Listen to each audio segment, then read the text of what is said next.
सुल्तानपुर में ऐसा तो नहीं है कि अपराध और अपराधी को निस्तनाबूद करने के लिए बीजेपी दो भागों में बट गई। सही बात है कि जब पुलिस तंत्र का कोई एक दरोगा जी। प्रॉपर्टी डीलिंग कर रहा है हम्म।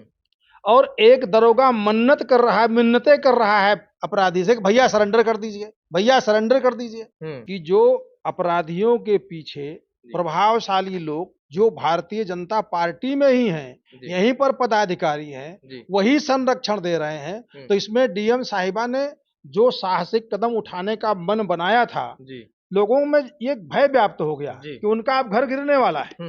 जो बीजेपी युवा मोर्चा का कार्यालय था उसे निस्तनाबूद किया गया, लेकिन जिसका कार्यालय था आज भी वो पार्टी में बना हुआ है, आज भी जिला अध्यक्ष है। आखिर अगर वाकई में न्याय दिलाने की तरफ कार्रवाई सरकार कर रही है कि कुछ प्रभावशाली लोग हैं जो उस अपराधी को संरक्षण दे रहे हैं, वो कौन प्रभावशाली लोग हैं, किस तरीके के लोग हैं? देखिए, माननीय गिरीश नारायण सिंह जी हैं जी, उनके ताऊ हैं, और चंदन नारायण सिंह हैं जी, जो जिला अध्यक्ष हैं।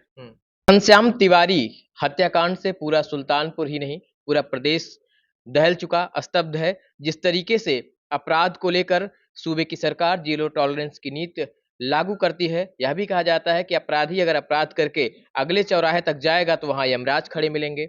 आज तकरीबन 9 दिन हो गया, लेकिन अभी तक घनश्याम तिवारी के हत्यारे को पुलिस गिरफ्तार नहीं कर पाई है। फिलहाल अभी सुबह जब यहाँ के सुल्तानपुर की जो डीएम थी, डिस्ट्रिक्ट मजिस्ट्रेट साहब, उनका जब ट्रांसफर होता है, तबादला होता है, तो लोग ऐसा मानते हैं कि न्याय की दिशा में एक बड़ा कदम है, लेकिन अभी तक परिवार को न्याय नहीं मिल पाया है। आज सुल्तानपुर के तिकोनिया पार्क से एक सूबे की सरकार को पैगाम भेजने की कोशिश जो ब्राह्मण समाज के लोग थे उन्होंने करने की कोशिश की, लेकिन मेरे साथ मौजूद है डीएफओ जो सबसे पहले परिवार के बीच में गए थे। इन्होंने 1 लाख रुपए की परिवार की मदद भी की थी और अब बहुत सारी बातें निकल के सामने आ रही हैं जब ये अभी प्रेस वार्ता भी कर रहे थे। सर, स्वागत है आपका। सबसे पहले आप गए इसके लिए शुभकामनाएं, आप परिवार के दर्द को सुना आपने। धन्यवाद भैया, धन्यवाद। सर, अभी जब आप प्रेस वार्ता कर रहे थे, मीडिया बंधुओं से बातचीत कर रहे थे, तो आपने जिक्र किया कि उस जमीन के हेरा फेरी में कोई दरोगा है जो संलिप्त है उस अपराधी के साथ में। तो क्या इसमें क्या सच्चाई है और ये सारी चीजें कैसे आपको? ये हमारे पास ये सूत्र हैं जी, नाम हम भी इसीलिए नहीं डिस्क्लोज कर रहे हैं जी, कि नाम जांच एजेंसियां स्वयं पता कर लेंगी जी। और दरोगा जी बाकायदे अजय नारायण सिंह के साथ में वो अपना धन लगा करके प्रॉपर्टी डीलिंग में लिप्त हैं जी। जब हमारे पुलिस डिपार्टमेंट का जांच एजेंसी का कोई व्यक्ति इस गहराई से तक जुड़ा हुआ है कि जहां से उसको आर्थिक लाभ हो रहा है, तो मैं नहीं समझ पाता हूं कि वो जब जांच को प्रभावित नहीं करेगा या जांच में अपना प्रयास नहीं करेगा कि इसको दबाया जाए जी। तो इसीलिए मैं कह रहा हूं कि कई ऐसे दृष्टिकोण हैं, कई ऐसी बातें हैं, कई ऐसी बाधाएं हैं जिनको देखते हुए मैं सीबीआई जांच की मांग कर रहा हूं। मैं इसे हवा में नहीं कर रहा हूं जी। अगर आप रियल सेंस में बात करें कि पीड़िता को न्याय मिले, दिवंगत आत्मा को शांति मिले जी, तो निश्चित तौर पर सीबीआई जांच के अलावा कोई रास्ता बचता ही नहीं है जी।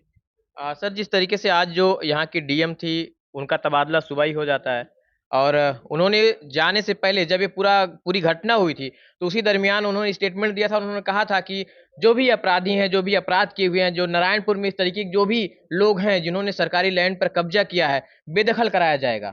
और एक तरफ आप ये भी कह रहे हैं कि कुछ लोग यहीं के संलिप्त थे उस अपराधी के साथ में जमीन के हेरा फेरी में। तो ऐसा तो नहीं था कि उनके तबादले के पीछे कुछ ये मूल वजह बन गई? मैं यही तो कह रहा हूं, मैं यही शुरुआती दौर से कह रहा हूं जी, कि जो अपराधियों के पीछे प्रभावशाली लोग जो भारतीय जनता पार्टी में ही हैं, यहीं पर पदाधिकारी हैं, वही संरक्षण दे रहे हैं। तो इसमें डीएम साहिबा ने जो साहसिक कदम उठाने का मन बनाया था, लोगों में ये भय व्याप्त हो गया कि उनका अब घर गिरने वाला है। अब वास्तव में बुलडोजर तो तब चलता जब चिन्हित हो जाता कि उनका घर सरकारी जमीन पर बना हुआ है। जो बुलडोजर चला वो तो दिखाने के लिए था, वही 6 जेसीबी जाकर के 100 ईंट गिरा दें और वो भी जिससे अपराधी कोई लेना देना ना हो, तो क्या मतलब है ऐसे बुलडोजर से? क्या चलने का मतलब है उसका? वो तो उसका था ही नहीं। अब जो है, जो डीएम साहिबा ने कहा था, मैं उनके साहस को उनके लिए उनको साधुवाद देता हूं और बधाई देता हूं। कम से कम यहाँ इतना दबाव होने के बावजूद उन्होंने इस दबाव को स्वीकार नहीं किया और उन्होंने चिन्हित करने की बात किया, इससे घबरा करके यहाँ के जो प्रभावशाली लोग हैं, अपराधियों को बचाने के लिए इन्होंने पूरा षड्यंत्र किया और जाके गलत सूचना दिया है माननीय मुख्यमंत्री जी को। तो ये निश्चित तौर पर अपराधियों को बचाने की एक प्रक्रिया शुरू है जो दिखाई दे रही है। सर, जिस तरीके से अपराधी यहाँ अपराध करता है सुल्तानपुर जनपद में, और उसके तकरीबन 6-7 दिन बाद उसकी XUV 500 जो सोनभद्र में वो गाड़ी बरामद होती है, तो क्या लगता है सर, यहाँ की पुलिस इतना नाकाफी है उसको कंट्रोल करने के लिए, किसी भी अपराधी को पकड़ने के लिए, अपराध को रोकने के लिए? और कितनी आसानी से सूबे में, जब ऐसा कहा जाता है कि अगले चौराहे पर यमराज मिलेगा, और कई चौराहा क्रॉस करते, कई जिला क्रॉस करके वो सोनभद्र पे चला जाता है। नहीं, देखिए, मैं यही निवेदन कर रहा हूँ कि जब पुलिस तंत्र का कोई एक दरोगा प्रॉपर्टी डीलिंग कर रहा है और एक दरोगा मिन्नतें कर रहा है अपराधी से, भैया सरेंडर कर दीजिए, भैया सरेंडर कर दीजिए। अब आप सोचिए कि पुलिस एक वेल ऑर्गेनाइज्ड फोर्स है जो अगर ठान ले तो परिंदा पर नहीं मार सकता है। इसके बावजूद अगर अपराधी यहाँ से चला जाए और 8 दिन तक ढूंढे ना मिले, 10 दिन तक ढूंढे ना मिले, तो कहीं ना कहीं तो छेद है, कहीं ना कहीं तो कमजोरी है। और किसकी कमजोरी है? तंत्र की कमजोरी है। और तंत्र क्यों कमजोर है? क्योंकि भारतीय जनता पार्टी की सरकार है, हमारी सरकार है, और हमारी सरकार को, हमारे माननीय मुख्यमंत्री जी को सही सूचना देने वाले यहाँ से गलत सूचना दे रहे हैं। जो जिम्मेदार हैं कि वो सही सूचना देंगे, वही गलत सूचना दे रहे हैं, इसलिए कार्रवाई नहीं हो पा रही है। और जो कार्रवाई करने की बात कर रहा है उसके खिलाफ षड्यंत्र कर रहे हैं। तो डीएम साहिबा का जो ट्रांसफर हुआ है, ये भी अपने आप में ये साफ है कि इसमें जो यहाँ का तंत्र है सुल्तानपुर का, वो अपराधियों के खिलाफ कार्रवाई नहीं चाहता है। सर, अभी आपने कहा कि कुछ प्रभावशाली लोग हैं जो उस अपराधी को संरक्षण दे रहे हैं, वो कौन प्रभावशाली लोग हैं, किस तरीके के लोग हैं? देखिए, माननीय गिरीश नारायण सिंह जी हैं, उनके ताऊ हैं, और चंदन नारायण सिंह हैं जो जिला अध्यक्ष हैं युवा मोर्चा के। आप देखिए कि ये सीधे सीधे तंत्र को, जो प्रशासनिक तंत्र है, उसको प्रभावित करने वाले लोग हैं। और इनके साथ में खड़े हुए हैं बाकी सारे नेता। आप देखिए कि 8 दिन हो गया, आज तक किसी भी विधायक, जो क्षत्रिय समाज के विधायक हैं, जिला पंचायत अध्यक्ष हैं, और यहां तक कि हम तो कह रहे हैं कि माननीय सांसद महोदया का भी कोई ऐसा बयान नहीं आया कि अपराधी के खिलाफ सख्त कार्रवाई की जाए। संवेदनाएं व्यक्त हुई हैं। संवेदना, देखिए, हम खाली घड़ियाली आंसू बहा करके किसी को न्याय नहीं दिला पाएंगे, और किसी की पीड़ा में हम कोई साहब जो है ना, उसका दर्द कम नहीं कर पाएंगे। उनका दर्द तब कम होगा, उनकी विधवा का दर्द तब कम होगा, उस पीड़ित परिवार का दर्द तब कम होगा जब अपराधी के खिलाफ कड़ी से कड़ी कार्रवाई हो, और बाकायदे ये सुनिश्चित किया जाए कि उनको न्यायालय में सही तथ्य प्रस्तुत होगा और अपराधी दंडित होंगे। लेकिन मुझे ऐसा नहीं लगता है। फिर क्या लगता है, अंत में एक सवाल लेना चाहता हूं, जिस तरीके से अभी तक जो सूबे की सरकार के रिकॉर्ड रहे अपराधियों के खिलाफ कार्रवाई करने के, क्या लगता है फिर से एक बार गाड़ी पलटेगी? गाड़ी पलटना, मुझे इस केस में थोड़ा संदेह है। मुख्यमंत्री योगी आदित्यनाथ जी हैं, जीरो टॉलरेंस की बात होती है अपराध। जीरो टॉलरेंस की बात है, लेकिन जीरो टॉलरेंस में तो अब तक, भाई आप देखिए, विकास दुबे के बहुत लंबे हाथ पैर हुआ करते थे ना, कहाँ भाग गए? भाग नहीं पाया, 3 दिन नहीं बीत पाया। अपराध करने के बाद 10 दिन बीत जाए और उसके बाद भी पुलिस खाली हाथ डाले कि मैं प्रयास कर रहा हूं और न्याय दिलाऊंगा, तो कहने से कुछ नहीं होता है। तो सरकार का फेलियर तो नहीं?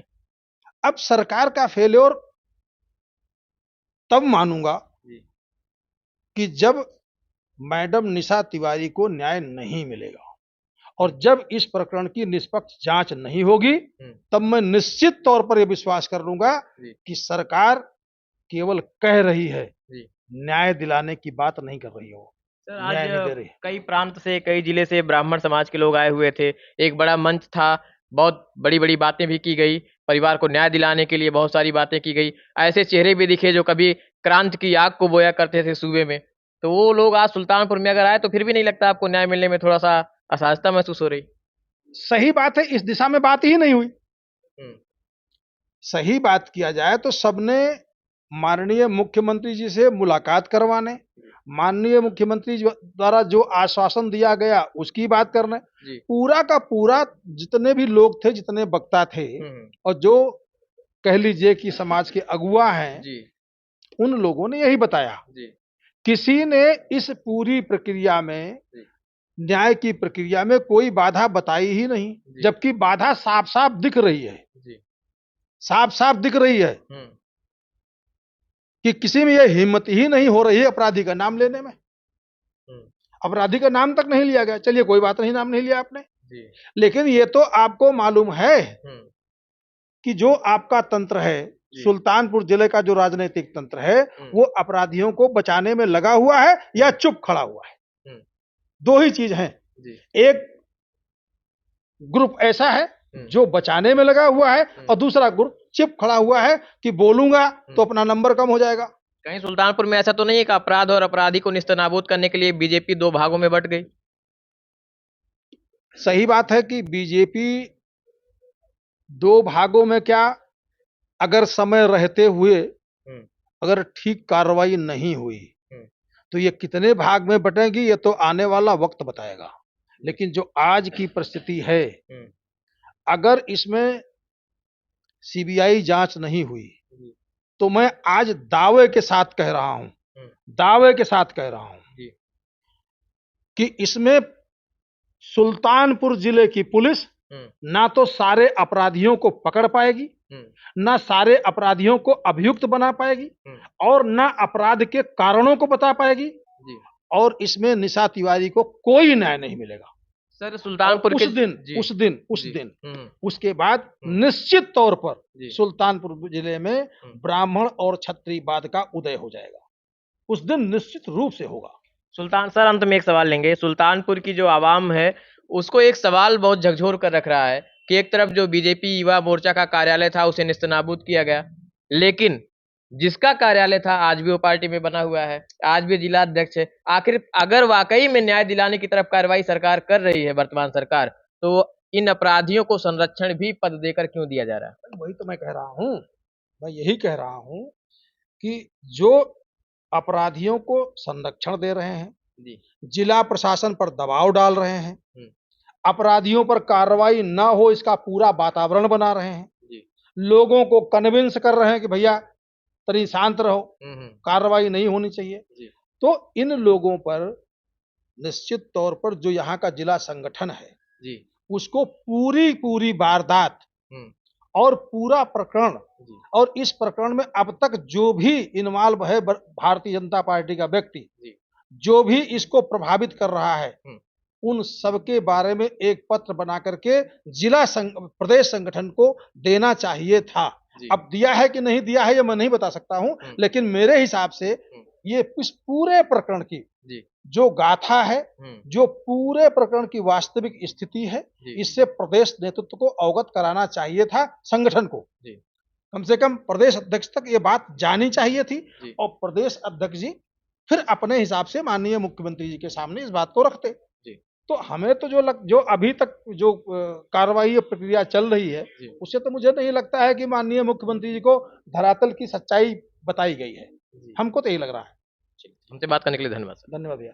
तो ये थे हमारे साथ पूर्व डीएफओ रामदुलार पाठक जी, जो लगातार उस परिवार के साथ खड़े हैं और सबसे पहले उस परिवार की आर्थिक मदद की थी। अब ऐसे में जिस तरीके से कई दावे हैं, कई आरोप हैं, कई खुलासे करने की बातचीत रामदुलार पाठक जी कर रहे हैं, अब इसमें सच्चाई क्या है तो तहकीकात होने के बाद ही पता चल पाएगा। फिलहाल सवाल यह है कि घनश्याम तिवारी को न्याय कब मिलेगा? ये केवल सुल्तानपुर के ही लोग नहीं, सूबे की हर एक आवाम, हर एक जनता, देश की जनता जिसके कानों तक ये बात, ये निर्मम हत्या, उनके हत्या की खबर पहुंच रही है, हर कोई यही सवाल कर रहा है कि आखिर परिवार को न्याय कब मिलेगा। कैमरा पर्सन ब्रिजेश साथ में Alok Dubey, Times of UP, Sultanpur.